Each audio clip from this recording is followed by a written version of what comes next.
Y comenzamos con el Castano. César Castano nació en Milán, Italia, en el año 1893. A los 18 años llegó como inmigrante a la Argentina y rápidamente montó un taller mecánico en la calle Canning, 1248 del barrio de Palermo, en la ciudad de Buenos Aires. Básicamente era un taller de reparación de automóviles particulares, vehículos utilitarios, autos de competición y motores. Pero su idea era fabricar su propio auto de carrera para participar en la categoría Fuerza Libre. La camioneta Castanito se presentó en el año 1946. Esta tenía un motor de 2 cilindros y 2 tiempos inspirado en la mecánica desarrollada por la marca alemana DKB. Lo innovador era que el motor era un bloque con caja de cambios y la transmisión, algo que ahora vemos en los autos del siglo XXI. Su cilindrada era de 750 centímetros cúbicos con una potencia de 20 caballos de fuerza a 3.500 revoluciones por minuto. El conjunto mecánico, sumado al radiador, el arranque y el dínamo, solo pesaban 130 kilos. Este vehículo utilitario de carga tenía una capacidad útil de 500 kilogramos. Jorge Malbrán, erudito de los autos clásicos, fue uno de los fundadores del Club de Autos Clásicos de San Isidro. Junto a Chuzo González eran propietarios del taller del servicio oficial de Porsche y Volkswagen en el barrio de Palermo de la capital federal en los años 50 y 60. Cada cierta cantidad de autos completos que importaban les era entregado algunos chasis con mecánica para utilizarse como repuestos si fuera necesario. El taller recibió 3 chasis, modelo 1951, con los cuales realizaron 3 vehículos especiales, 2 jipitos, como lo denominaron, uno para cada uno de los socios y una chatita. Los jipitos eran una especie de Volkswagen Kübelwagen de diseño propio. La chatita tenía una cabina de escarabajo cortada con el agregado de una caja metálica y fue utilizada como auxilio en el taller. Sobrevive la unidad perteneciente a Malbrán, desconociéndose el destino del otro jipito y de la pick-up. Enrique Roquetto fue un mecánico de Ferrocarril Sarmiento, quien en 1934, partiendo de un chasis Whippet de 1928, construyó su propio vehículo tipo Roadster de 4 plazas. Al comenzar el año 1954, empezó a fabricar su segundo vehículo. El sueño de su auto propio y moderno comenzó a realizarse en el taller del fondo de su vivienda en el porteño barrio de Liniers. Las herramientas con que contaban eran un torno, una agujereadora, un compresor y un equipo de soldadura autógena. Y para dar forma a las chapas contaba con la inestimable ayuda de un grueso tronco y un martillo. Con los planos dibujados sobre un cartón que colgó de la pared de su taller, comenzó a darle forma material a su Sport Roquetto. El chasis fue de diseño propio, el motor era conocido y probado, un Ford V8 59 AB, y la carrocería de líneas agradables y modernas era completamente de chapa. En principio no contaba con aletas posteriores que fueron diseñadas por Don Enrique de igual manera que el panel de instrumentos. Cada pieza de carrocería era única y creada por él mismo. Otro detalle original que da cuenta de la capacidad creativa de Roquetto era un doble sistema antirrobo que a su vez, activado, trababa el volante de dirección, inhabilitaba el paso de combustible y bloqueaba la apertura del capot a unos 150 metros. Si el auto estaba estacionado, era imposible ponerlo en marcha, dado que contaba con un dispositivo de llave escondido en la estructura. Después de 6 años de labor, Don Enrique pudo disfrutar del auto. Su hijo vivía en Esquel, provincia de Chubut, y en 3 oportunidades los Roquetto viajaron hasta allí con el Sport. En esos viajes, Enrique tuvo la oportunidad de observar autos americanos de líneas modernas con las famosas colas y aletas de los Cadillac, Chrysler, naciendo así las aletas con que cuenta en la actualidad. En 1973 falleció Don Enrique y su hijo decidió guardarlo y no utilizarlo. Marcelo, nieto del creador del vehículo, decidió someterlo a una restauración completa, ya que después de 15 años de uso y el hecho de estar parado contribuyeron a que presentara importantes deterioros. Así que encaró el tema junto con un grupo de amigos que colaboraron para dejarlo tal cual había sido pensado a mediados del siglo XX. Sobre la base del popular rastrojero, varias de estas fábricas realizaron trabajo de carrocería para transformarlos en rurales. Rollman, Sumotriz, Fimta era una antigua empresa dedicada a la fabricación de máquinas agrícolas y telares. Ubicada en la localidad de San Andrés, al norte de Gran Buenos Aires, realizó su versión rural con detalles constructivos y finas terminaciones, entrando a la categoría de autos de lujo para la época. La Rural contaba con una carrocería de líneas agradables y acorde a su época y tenía 2 filas de asientos que le otorgaba una capacidad para 5 pasajeros. Se estima que la producción total de la Finta fue cerca de 50 unidades. En julio de 1989, en el marco de la exposición rural, la empresa Industria Mecánica Riojana Sociedad Anónima presentó un vehículo utilitario de diseño y construcción propios. Se trataba del Chango, propuesta destinada a satisfacer las necesidades del hombre de campo, especialmente en el interior del país. El Chango disponía de un robusto chasis de largueros reforzados con travesaños sobre el que se montaba un motor Dodge refrigerado por aire. La transmisión era manual de 4 velocidades y su capacidad de carga de 2,5 toneladas. Por su parte, la cabina estaba construida en chapa de acero plegada y tenía capacidad para 3 ocupantes. El utilitario riojano se presentaba en 2 dimensiones de chasis, 4,8 metros y 5,3 metros. No hay datos que permitan determinar la cantidad de unidades fabricadas. A primera vista, la pickup Adelmo tiene cierto aire a las pickups Dodge de la época. Comenzó a fabricarla en 1959 el industrial Alfredo Julio Montesano, que tenía sus talleres por la zona de Mataderos. Hizo 2 modelos, uno redondeado que estéticamente era parecido a la segunda generación del sedán justicialista, aparecida en 1956, y después esta versión más rectangular. Con un motor de 6 cilindros y capacidad de carga de 750 kilos, la Adelmo no logró prosperar y para 1963 dejó de fabricarse con apenas 100 unidades producidas. Solo sobreviven algunos ejemplares desguazados y oxidados a la espera de que aparezca algún coleccionista que la restaure en toda su gloria. El FIBA fue una propuesta nacional orientada a la movilidad urbana con bajo costo operativo y de mantenimiento. Fue presentada a comienzos de 1959 por la Fábrica Integral de Vehículos Argentinos, FIBA. La carrocería era abierta, sin puertas ni techo, con capacidad para transportar solo 2 pasajeros. Esta configuración le daba un cierto aire deportivo, acentuado por sus faros delanteros carenados y el pequeño parabrisas de plexiglas. Estaba impulsado con un motor Willars de origen inglés monocilíndrico de 2 tiempos. Con 197 centímetros cúbicos de capacidad, desarrollaba una potencia de 10,5 caballos de fuerza. La transmisión era de 4 marchas hacia adelante y una hacia atrás. El auto podía alcanzar una velocidad final de 95 km por hora. No hay datos precisos sobre el volumen total de la producción, pero se estima cercana a las 110 unidades. En 1951, los hermanos Camilo y Octavio Canal, mecánicos de Lanús Oeste, provincia de Buenos Aires, estaban construyendo un auto sport de tipo convertible sobre un bastidor Chevrolet. Esto lo hacían en su taller mecánico de la calle Ministro Brin. Los Canal le propusieron al señor Luis Cangiani, eximio carrocero, que desarrollara y construyera una carrocería para este vehículo. Cangiani, luego de observar unas revistas de autos extranjeros, comenzó a dibujar el plano de la carrocería. El diseño fue realmente distinto a lo conocido en la época. La trompa parecía un avión con una gran toma de aire. Los paragolpes fueron ubicados a media altura con los guardabarros que se elevaban del resto de la trompa junto a la toma dinámica, bajando la cintura hasta el final de la puerta para luego subir nuevamente en los guardabarros traseros. Cangiani, con buenas habilidades como chapista, fue dando forma al auto doblando las chapas artesanalmente, logrando un trabajo de gran calidad. La mecánica utilizada y preparada por los Canal fue un motor Chevrolet naftero de 4 tiempos y 6 cilindros de los años 30 sobre un bastidor Chevrolet. Tenía caja de cambios de 3 velocidades, propulsión trasera con transmisión, diferencial y suspensión trasera de Chevrolet de 1951. Al terminarse Canal Cangiani, en 1952, uno de los visitantes del taller, amigo de Juan Manuel Fangio, se contactó con este para ponerlo en exhibición en alguna de sus agencias Mercedes-Benz. Al ver la expectativa que generaba el auto, Fangio quiso contratar a Cangiani para que trabajara en sus talleres, cosa que Luis no aceptó.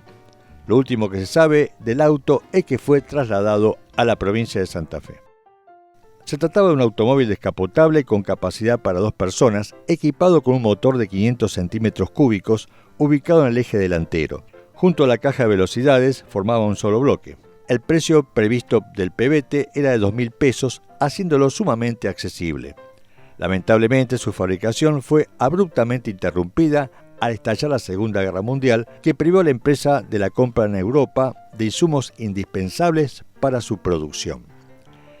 Con este prototipo, Molina, su creador, alcanzó en 1939 un récord al recorrer 1.200 kilómetros a una velocidad promedio de 135 kilómetros por hora, llegando en algunos tramos a 170.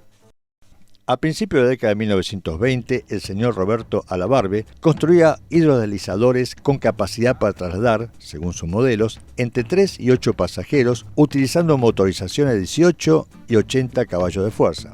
Estos vehículos, fabricados con madera del país, habían cumplido satisfactoriamente sus requisitos de uso, tanto en las condiciones de seguridad, estabilidad y economía.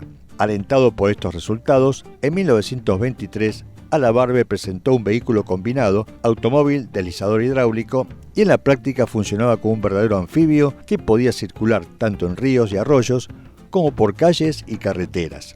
Se desconocen más datos técnicos y si el vehículo superó la instancia del prototipo. Don Guillermo Peona concibió un motor de 4 cilindros de 4 tiempos y 900 centímetros cúbicos con árbol de levas a la cabeza. La caja de cambios era de 3 marchas hacia adelante y marcha atrás.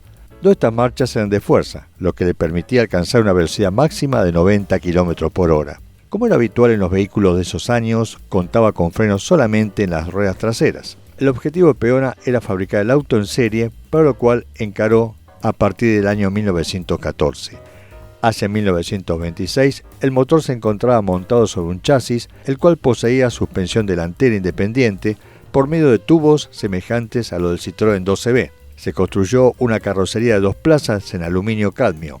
Además, le confería una singular terminación superficial que no requería pintura. El habitáculo poseía un tablero donde se encontraba un velocímetro, la llave de contacto y un manómetro de presión de aceite. Las butacas fueron revestidas en cuero y la parte del piso se realizó en fundición de aluminio en tierra. Para las partes de madera se utilizó algarrobo. La ilusión del auto popular parecía que se iba a hacer realidad cuando una firma muy acaudalada ofreció sus capitales para construir el Peona GP1 en forma masiva.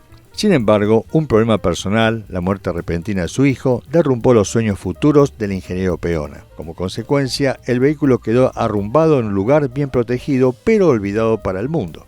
En 1946, el Peona fue trasladado a una quinta en la zona de Tristán Suárez, sumado a problemas de salud de don Guillermo Peona, derivó en que el auto quedara abandonado a la intemperie durante 36 años. Parecía que el auto desaparecería por completo, cuando el 28 de octubre de 1982, el doctor Alberto Baglietto pudo retirar lo que quedaba de él y emprender su restauración. Las ruedas de aluminio estaban enterradas en un pozo, mientras que las piezas de su motor yacían en latas y cajones dispersos en un pequeño galpón.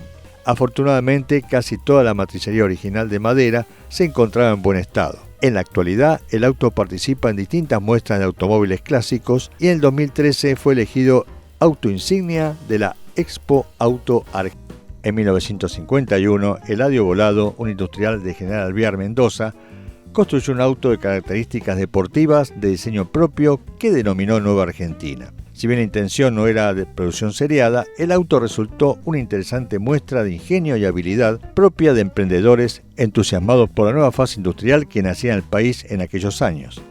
El Nueva Argentina estaba equipado con un motor Mercury AB59 de 8 cilindros, 4 litros de cilindrada y 100 caballos de fuerza. El frontal tenía una parrilla amplia con gruesas barras horizontales y verticales cromadas. El equipamiento era completo. Contaba con radio y equipo de calefacción. En el centro del tablero se encontraba la rejilla de salida de aire, flanqueada por 2 cuadrantes redondos, el izquierdo para el velocímetro y el derecho con los indicadores de nivel de combustible y temperatura. En 1966, el señor Sebastián Martene envió a la revista Automundo una nota con fotografías que ilustraban 2 vehículos construidos en forma artesanal en su taller de Chajarí, en la provincia de Entre Ríos. Uno de ellos estaba inspirado en el Ford Thunderbird norteamericano. Se trataba de una coupé con techo metálico desmontable equipada con un motor Ford. El peso aproximado de este vehículo era de 1.450 kilos y el equipamiento del auto de Martene incluía radio importada, con antena automática y asientos individuales ajustables con motor eléctrico. Alberto Víctor Mithieu realizó esta rural partiendo de una chatita Willys de 1930 que la transformó en rural con una carrocería construida totalmente en madera. Tiempo después vendió solo la carrocería y con fotografía de una rural de un vecino fue dando forma a esta actual, pero ahora con carrocería de chapa. En su taller de chapa y pintura en Mar del Plata empezó a construir su propio automóvil. Por su parte, el motor era un V8 de Ford con doble carburación y tapa Edelbrock. El prototipo fue construido totalmente a mano durante 2 años y medio y concluido a mediados de 1958. Martene contaba entonces con 32 años. Su obra estuvo exhibida en la agencia ICA de Concordia en la provincia de Entre Ríos. En la ciudad de Mar del Plata, los hermanos Roberto y Raúl Schnaz construyeron este pequeño automóvil de tipo microcoupé utilitario. Su motor elegido fue un JLO utilizado en una caja de 3 velocidades de motocicleta Harley Davidson 750 y contaba con frenos hidráulicos de tambor tanto en el eje delantero como en el trasero, y poseía ruedas de motocicleta ciambreta. José Mario Serra Lima, con exitosos antecedentes en la competición motonáutica, decidió alternar el agua con las pistas y encaró una construcción de un automóvil de competición en Sport Mecánica Nacional. Para la motorización se eligió un Ford de 1947. El sistema de frenos era por medio de campanas, hidráulico y su peso rondaba en el orden de los 880 kilos. La carrocería de líneas agradables fue diseñada por Serra Lima. Para competencias en la categoría Sport, las pruebas realizadas comprobaron una buena tenida en la calle, convirtiéndolo en un verdadero Sport que servía para pasear y para correr. En la actualidad se conserva en la Asociación Argentina de Automóviles Sport. Darío Tessitore, tornero de Tres Arroyos, decidió construir su propio vehículo. Este era de contextura pequeña y realizó el auto a su medida. El chasis de construcción artesanal fue dotado de un motor Opel de los años 30, acoplado a una caja de velocidades Fiat de 1927. Tessitore además era muy buen chapista.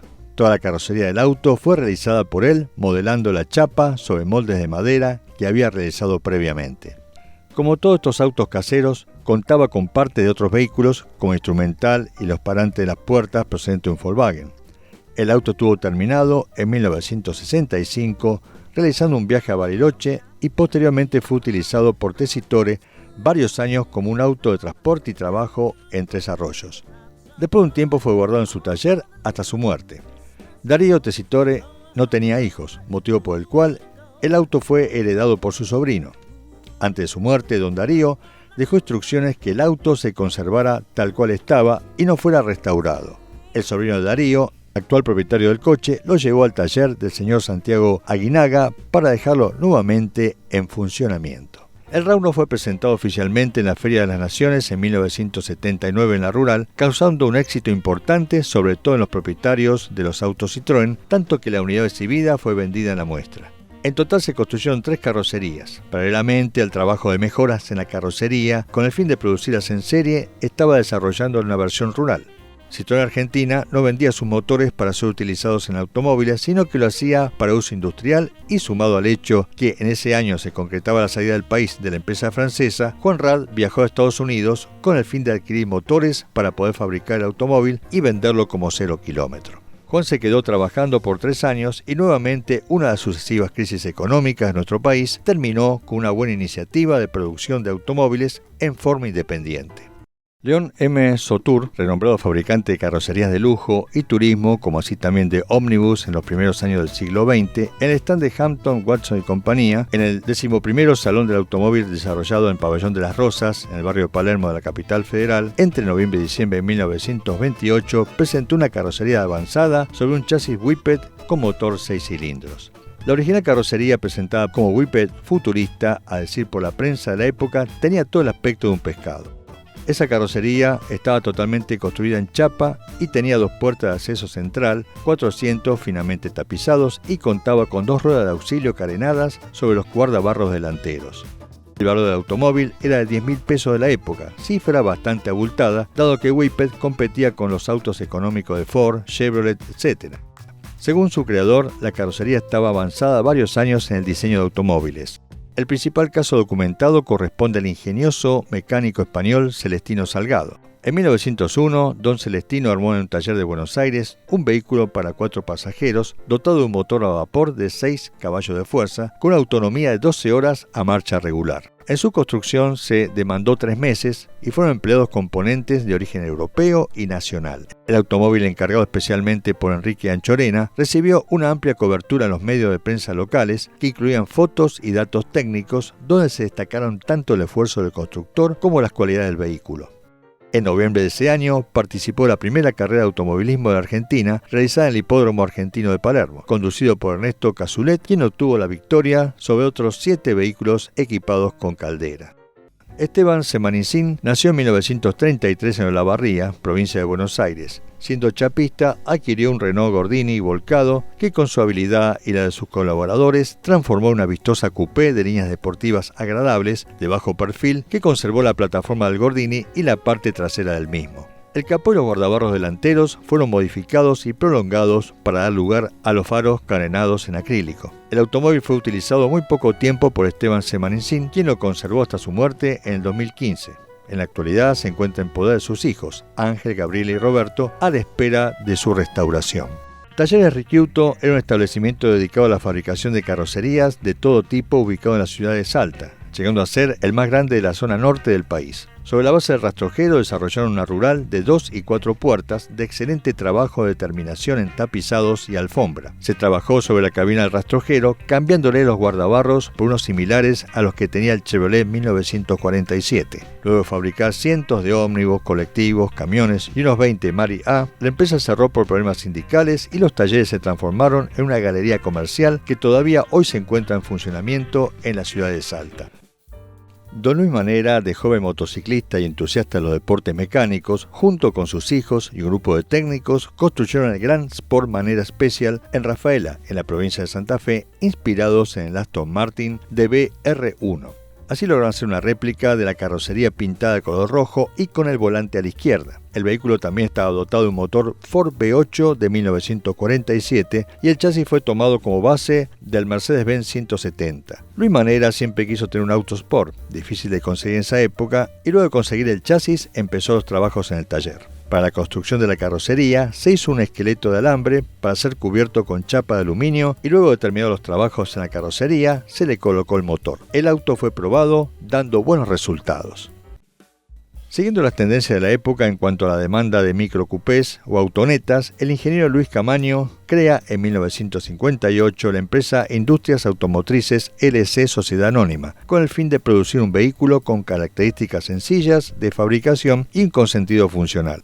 El simple móvil se fabricaría en 2 versiones, un Sport previsto para transportar a 2 personas adultas y 2 niños y una versión tipo pick-up para transporte de pequeñas cargas hasta 350 kilos. Tuvo un motor de 2 tiempos, de origen alemán, marca JLO, de 400 centímetros cúbicos y 10,6 caballos de fuerza, refrigerado por aire formando un solo bloque con la caja de 3 velocidades y retroceso, ubicado en la parte trasera del vehículo.